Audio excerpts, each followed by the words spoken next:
All right, hey everybody, Mike Lowe here again, and we are at the preseason of the 2023 season. This time we're moving forward. I've already set up my recruiting board, which I'm going to show you, and boy oh boy, it's looking really good. And we've gone through the redshirting players, depth charts, and even got the schedule set up. So we'll see where this episode actually takes us. It'll definitely kind of walk us through just kind of the early stages of the recruiting board and how things are looking. Again, this is not a NCAA 14 tutorial series or anything like this. This game's been out for 10 years, so you guys know how to play this by now. It's more just kind of what I'm doing, kind of staying within the confines of some of the house rules that I use and whatnot. And if you're curious on most of those, again, check simsportsgaming.com. If you just Google search NCAA house rules, it's one of the first articles, if not the first one that pops up. And you can see some of what I'm using there. And a lot of that has to do with our recruiting board, which I mentioned is looking really, really strong. So the first thing I do is, I mean, you can look at all prospects, obviously, but I like to go in and just kind of narrow it down a little bit. Again, this is more to, it's A, to simplify it, but also B, just to kind of make it a little more difficult. Recruiting can be, you can really take advantage of the recruiting in this game if you want. So what I do is I basically look for at least 2-star or higher, because there are some decent 2-star players still. And looking for schools that are only have me as their top 10, and then I'll even take it further than that. Eventually, I'll start to get into 50% or less than 25, things like that. So, but for now, being this early, I pretty much just go in and look at this. And boy, there was a lot of really good players interested in Missouri, at least in the top 10, including the number 1 prospect in the country who has us number 3. That's Ryan Hayden. I believe this guy would be kind of like a receiver, maybe defensive, like a safety maybe, or even a running back. 6 foot 210. He's kind of a tweener size. He's not a quarterback, but elusiveness, stiff arm. He's going to be a really nice kick returner. It looks like he's got nice release at the line. I mean, he could actually be a two-way player, being the number 1 player in the country like this. So speed. I mean, again, you can use that just about anywhere. So his size really makes him intriguing because he's kind of like a thicker receiver. Probably a very undersized linebacker, but imagine with his speed at that size, what he could do at linebacker. Again, certainly could play safety, probably a little big to be a corner. But again, it's a very, very athletic guy. I think right now, if I had to guess, it'd probably be at receiver. Maybe, kind of like a big safety kind of thing, like the third safety to come on defense, and then certainly a kick returner. So pretty excited about him. But you can see, look at the number of 5-star players that have Missouri, at least in their top 10. Now, again, these are 5-star guys, so it's pretty unrealistic to expect all these guys are going to jump up. But, number 4, certainly in the running there. And just kind of as we go down, there are a lot of 5-star prospects, and I haven't recruited a single 5-star prospect in 2 seasons. Season 1 at Buffalo, Season 2 at Missouri. It's looking very promising that we'll have at least one 5-star here this season, hopefully. Let's see if any of these guys have us as number 1, because that's going to be a big help, and I don't think any of them do. So there's still a chance I'll get none. But you can see, of course, even if it really wasn't a position of need, if there's a 5-star that has interest in them, we're going to be talking to them, and make no mistake about it. There were some other, 4-stars. I start to get a little bit pickier. Like this guy's a little bit undersized for what I like at tight end, and had I needed tight end, maybe I'd grab him. He could be kind of like a fullback or something like this, or we could even change his position. But when I start kind of making excuses and reasons like that right away, to me, he's just not a fit. And so I'm not saying no forever and ever. He has us as number 3, but luckily there were some other tight ends that we liked a little bit more. Same thing with some of the linemen. Like I like my linemen to at least be 300 something. Have a little size on the tackles. I don't mind if my center is a little undersized, but I just get a little bit particular about the player sizes for whatever reason. And that's not really the greatest recipe, because there are plenty of players in the NFL who don't fit like a size prototype who turn into good players. So admittedly, I probably need to open my mind a little bit more on that sort of thing. But I kind of use it as like a tiebreaker. If I have 2 guards I'm looking at, if one guy has the kind of the ideal size, I'm going to go with him over maybe the undersized guy that we're going to hope gains weight or something like that. So, but our board looks great. So again, that's how I kind of create the board. It's just I try to find players that are interested in coming to me. And that's not so much a philosophical thing. That's just more to make the game more challenging. So again, right now I just have them slotted in kind of like order of position. So we got a couple running backs, a fullback here, some receivers, and so on. You saw the tight end, at least that tight end. And so, it's really shaping up to be by far, I mean, I can already tell you it's going to by far be my most successful recruiting session so far in this dynasty. So really curious to see. You'll notice I have no more points for scouting or scholarships or anything like that. And reason being is, as you know, one of my house rules is I do not scout players ahead of time. If you don't use your scout points, though, it will just kind of randomly start scouting players, I believe in order that you have them in your recruit board. So I go through and I just add all the 1-star punters to my recruit board. I scout them, I remove them, and then that burns all my points so that I'm not this first week scouting. So none of these players have been scouted. Some of these guys are going to be diamonds. Some of them are inevitably going to be busts, and that's okay. I like that realism. I like that added challenge.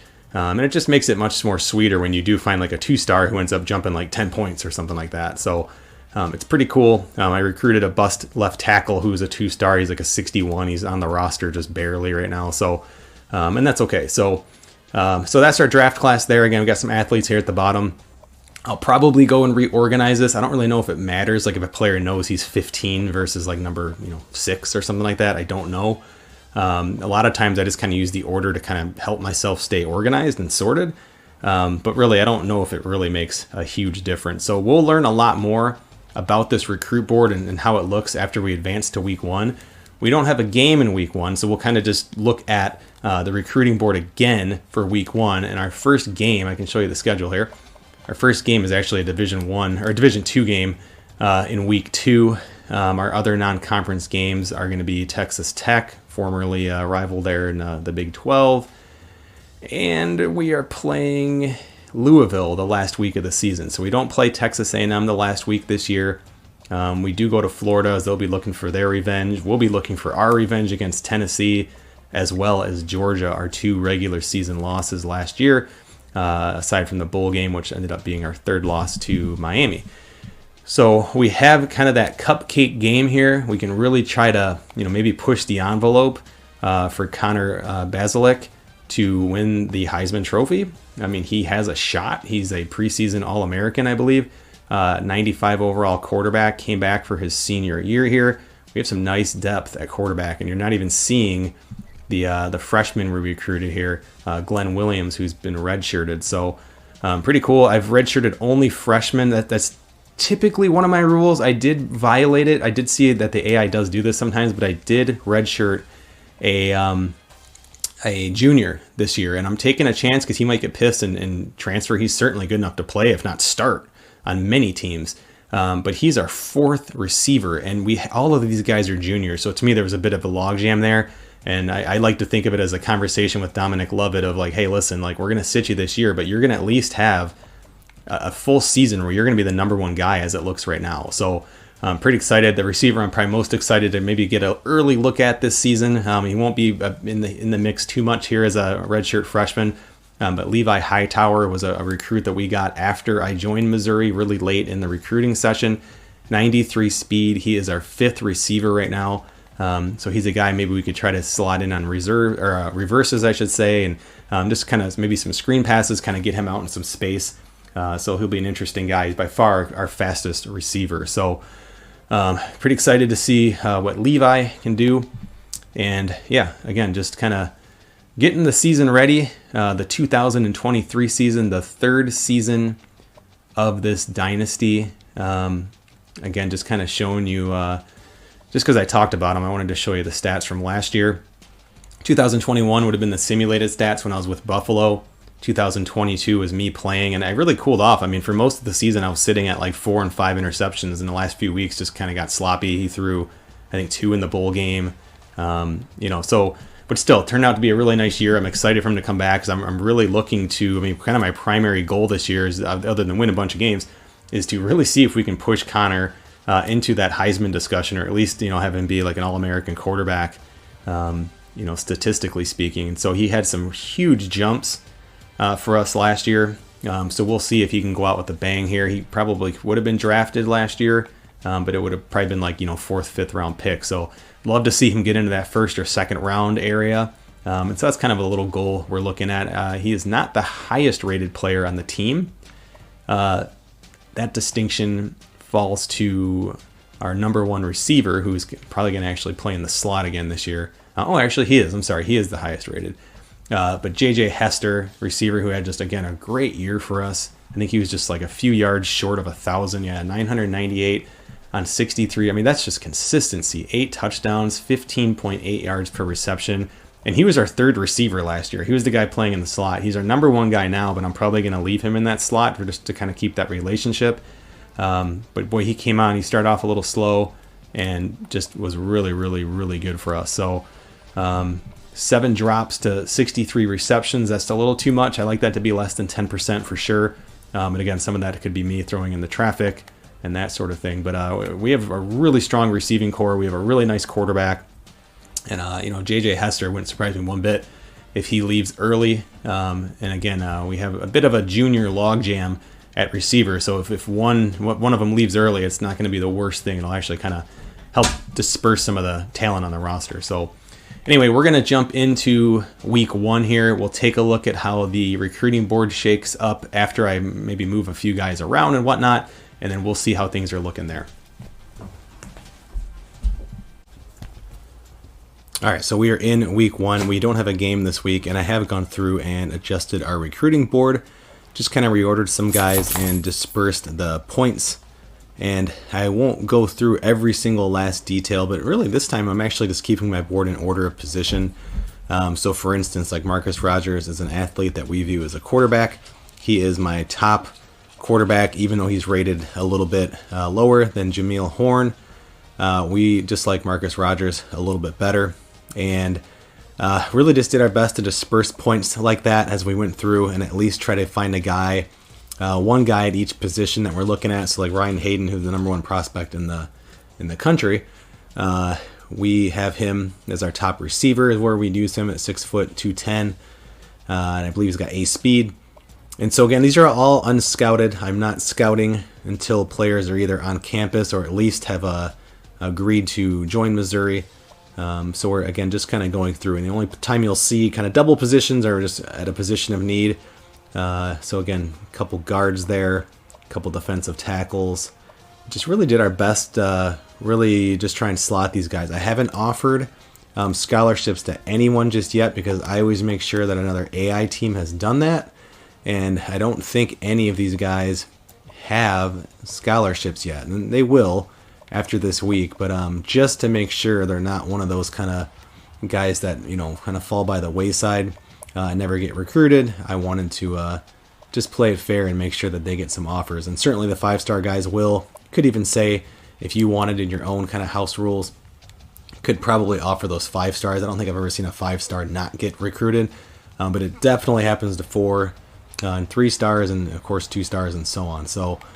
But that's how it's going to look. We're going to jump ahead to week 1. We do have our week 2 game against a Division II team here, so it should just be a nice tune-up game here as we play FCS Northwest. So let's jump ahead to week 2.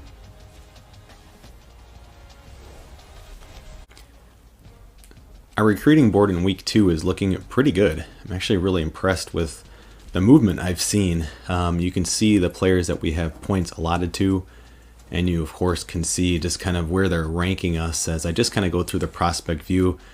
If there's a guy with 0 points, it's either that he's a backup or a guy that we just kind of sold our stock on and got out, just not really expecting to have much of a chance.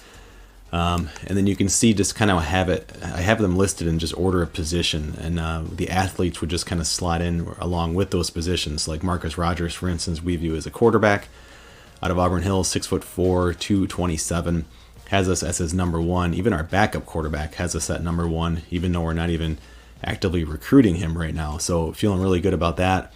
5-star running back Rod Harris has us at number 1. Again, the backup we're in the mix for as well. Probably out on this fullback.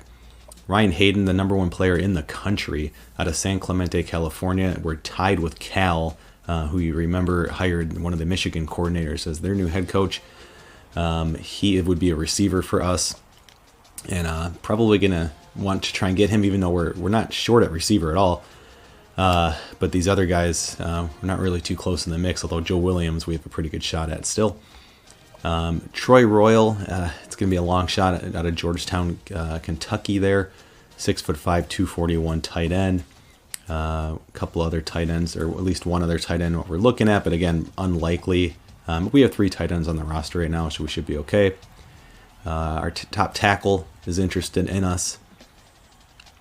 And let's see, yeah, we're missing out on a couple of the guards, but we're in the mix for a few. We have a need at guard, so we're really, really hoping that one of these guys get really impressed with us because we need them. Brendan James is a guy that I would probably move to guard. He'd be very undersized, so that's why I have him kind of slotted down with the guards there at 6'3", 280. Again, defensive end in the mix, 6'6", 264, Matt Lewis. Some defensive tackles that, while interested, I just didn't feel we were close enough to really spend the points on, so we've kind of moved back down to some of our backup guys here. Steve Branch out of Warrensburg, Missouri, and Cam Grimes out of Cahaba Heights, Alabama. And then just kind of throwing a bone at a couple guys that we don't really need, but again, if we can kind of get them to move the board, great. That would be nice. I wouldn't mind adding a Frank Stevens. Tyrone Williams, 5-star middle linebacker out of Aurora, Colorado. He'd be, of course, a really nice ad, and we're pursuing him pretty hard. And I believe Ernest Brown, yeah, he would be a corner for us. So again, have him in the lead, just kind of holding him there. It doesn't look like any of their teams are really recruiting him. Same thing with Marcus Pollard. And so right now we're just kind of just hoping that they just kind of hang on until we get some of these more priority guys signed, and then we'll come back and start hitting these guys a little bit harder. Corey McConnell would be a free safety for us, and a pretty darn good one, 5-star athlete who has us as number 1 out of Ozark, Alabama right now. And again, some backup free safety guys if we needed to kind of go that route. Strong safety, we're pretty far away on our top choices, so we've just kind of started looking at a guy named Tommy Evans out of Mount Lebanon, Pennsylvania. But yeah, that's the recruiting class. There's nobody interested in visiting. We haven't scouted anybody, of course, but the board's pretty full at 34. We've offered some scholarships, but not all. And overall, I'm really quite thrilled with how the recruiting board looks so far. I have played my week 2 game, which was our first game of the year, and we'll take a look at just a few of those highlights of that game coming up next.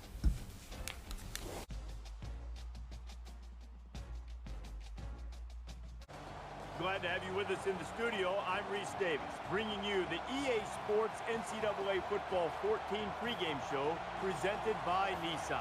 Innovation that excites.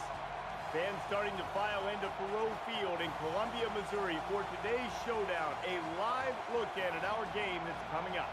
That does it for us here on the NCAA College Football pregame show. Enjoy the game. We'll see you at the half. We're going to pick up the action pretty late in the second quarter. 1:56 to go in the second quarter here, and our third best player is our kicker. Very confident in this 56-yard field goal.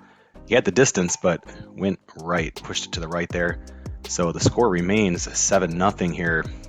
Pretty underwhelming. But we'll move ahead into the kind of the end of the third quarter here. And on this play here, I'm seeing Hester one-on-one. It's either press to cover man, or it's going to be one-on-one with the safety. And even though it's a star at their safety position, I see one-on-one, and I'm going to try and just lead him out to the right. But their star safety, who I really wasn't worried about being a Division II star safety, made a hell of a play there. Let's pick up the action a little bit later here in the third, less than a minute to go now. Connor Bazelak still looking for his first touchdown pass. And this is a play that I saw some openings here for us. One-on-one coverage on the outside. Doesn't look like there's any help up top. So I'm looking at either of the outside receivers to see if they can beat the coverage, keep the tight end into block. And sure enough, we have both receivers really pop it open. But Chance Looper with the bigger opportunity there, and he takes it in for 24-yard reception. And that's Bazelak's first touchdown on the year, a year that really we see him as a Heisman hopeful. But again, pretty underwhelming here in this week 2 game here, our first game of the year against the Division II team. So hopefully we're able to do a little bit more this season as it progresses. Midway through the fourth quarter, and it's Mookie Cooper on the kick return. Some great blocking. He's going to take it 95 yards for the score. My very first kick return score in this dynasty. It's going to give Missouri the 31-8 lead. We throw another touchdown pass later, so I think the final score ends up being like 45-8 or something like that. So Missouri 1-0 headed into week 3.